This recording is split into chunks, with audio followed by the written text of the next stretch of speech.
Okay, kids, let's look once again at the standard algorithm and division.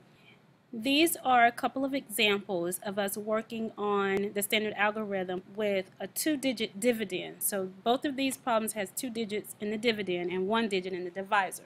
And so we worked a lot with that today during class. Now we want to move on and practice using larger dividends where we have 3-digit and 4-digit dividends and 1-digit divisors. We did look into working with 3-digit dividends as well, and we're going to continue that practice. And I'm going to give a couple more examples because remember, we're just trying to get really good at using the standard algorithm, and the way that we get better and better at it is that we are practicing it. So that is what we are going to do for the remainder of this video, just looking at practicing the standard algorithm. Let's look at 147 divided by 6. We're going to follow, does McDonald's serve cheeseburgers, in order to solve for this. So the first thing that we're going to do is look at the 6 and the 1. So we're looking at divisor and this first digit of the dividend. I cannot put 6 into 1, so there's not enough groups for me to do that. So I need to move on to the next digit. So I'm looking at the 14 this time. And I do have enough 6's to go into 14. So I can take out groups of 6's. We can think of it like that. How many groups of 6's can I take out for the 14? And I know that I can take out 2 groups. So I am making sure that I place my quotient correctly. So this is my division. Next, I am going to multiply. 2 times 6 is 12. I'm going to place that under my 14. Okay, now I need to subtract. 14 minus 12 is 2. And now I need to check. It's very important that I check. I need to make sure that this number is lower than my divisor, and it is. So I know that I'm on the right track. I can keep going. And my last step is to bring down. So I'm going to bring down the 7. That's my bringing down. Now I need to decide, is this 27 my remainder, or can I keep going? I know that I can keep going because I have this divisor 6. I can take out more groups of 6. So how many groups of 6 can I take out of 27 without going over? So I need to get as close to 27 as I can. And that is going to be using 4. So I put that 4 over the 7 up here. I don't put the 4 down here. That was a big mistake today that we're making. We're putting the 4 down here once we divide it. So when we did this part of the problem right here, which is essentially division, this is our new quotient. How many groups of 6 can we take out of 27? That is 4, and it goes up here because it's a part of our quotient. So that is my division. Now I need to multiply. Again, the number that I just wrote, which is part of my quotient, is the number that I multiply with my divisor 6. We're getting that mixed up today as well. 4 times 6 is 24. So when I multiply, the 24 is what gets written under the 27. I subtract these two numbers. 27 minus 24 is 3. I need to check. Is 3 less than 6? It is. Then I go to bring down. There's nothing left for me to bring down. So I am finished with this problem. And I have 24 as my quotient and my remainder 3. Now I would like for you to try this next one. Pause the video. You're going to look at the 2 and the 3 and decide, should you start here or should you move on to the 36? Pause the video and try this one and then come back and see what you should have done. So let's see how you did. Now we're looking at this dividend 365 and the divisor 2. We can look at these two numbers, 2 and 3. We can take out one group of 2 out of the 3. So this is where we should start with the digit 3. We need to make sure we place our quotient correctly. I'm placing it over the 3 in the hundredths place. That is my division. So I've divided. Next I need to multiply. And I'm multiplying 2 times 1, which is 2. And I'm going to place it under the 3, which is in the hundredths place. So that's my multiplication. Now I need to subtract. 3 minus 2, 1. Now I need to check. Is the 1 less than 2?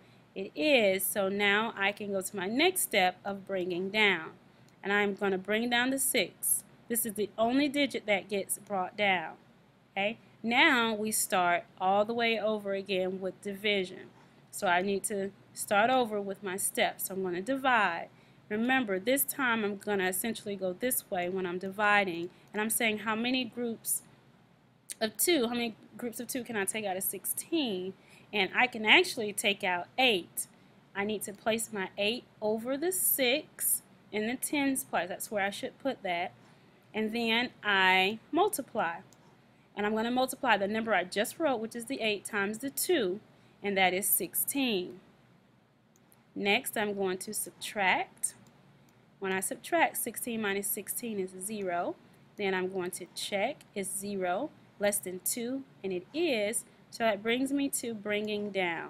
And this is the number that I bring down, which is the 5. There's my 5. Now I need to see what else should I do. Am I going to stop at this point, or should I keep going?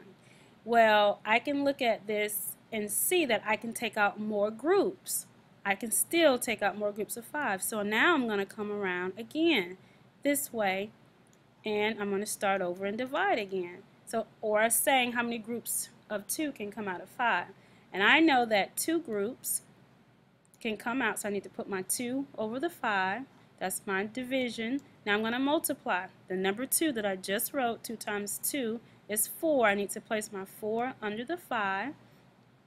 Now I subtract, and 5 minus 4 is 1. I've done my subtraction. I check, is 1 less than 2? It is. Now I need to check, is there anything left to bring down? And in this case, there is not anything left to bring down. So I am finished with this problem. My quotient is 182, and my remainder is 1. So it doesn't matter how large your dividend gets, you're going to repeat the process over and over and over again. So let's look at this one, 1,452 divided by 3. And we're going to repeat this process of following our steps. Okay, so first step is to divide. That's what we do first. I need to look at the 3 and the 1. I cannot take out any groups here. So I need to go on to 14 and look at this entire number. I can take out groups here. 14. So 3, I can take out 5. Let's see, 5 groups is too big. I can take out 4. 4 groups of 3. And I'm going to multiply. This 4 times 3 is 12. Then I subtract. 14 minus 12 is 2. My next step is to check. Is 2 less than 3? Yes, so I can keep going to my next step, which is to bring down. And I'm going to bring down the 5 here. Now I start over again and I divide. Remember, I'm using my divisor 3, and I'm looking at how many groups of 3 can I take out of 25. That's going to be 8. My 8 goes on top of the 5. It's part of my quotient. So I've divided. Now I'm multiplying. 8 times 3. That's going to give me 24. I need to subtract. 25 minus 24 is 1. My next step is to check. Is 1 less than 3? And it is. And brings me to my next step of bringing down. I have a 2 that I need to bring down. And I need to stop here and decide, is this my remainder, or do I keep going? Well, I know that 12 is larger than 3, my divisor. I can take out more groups, so I keep going. I can take out 4 groups, so I put that over my 2. 4 times 3 is 12. I subtract. So I did my division, multiplication, and I'm subtracting. Check, is 0 less than 3? Yes, it is. Bring down, there is nothing else to bring down, so my quotient is 484. Now I'm going to give you some problems that you need to practice and try for tonight with 2-digit, 3-digit, and 4-digit dividends, so just so you can get that practice. Make sure you do your work carefully and watch any of these videos that you need to re-watch again. So let's look at your practice problems. And here are your practice problems. Remember to let me know that you watched the video. Do your very best work. Bring your journal to class tomorrow so that we can go over these problems and practice some more. See you tomorrow. do your best work.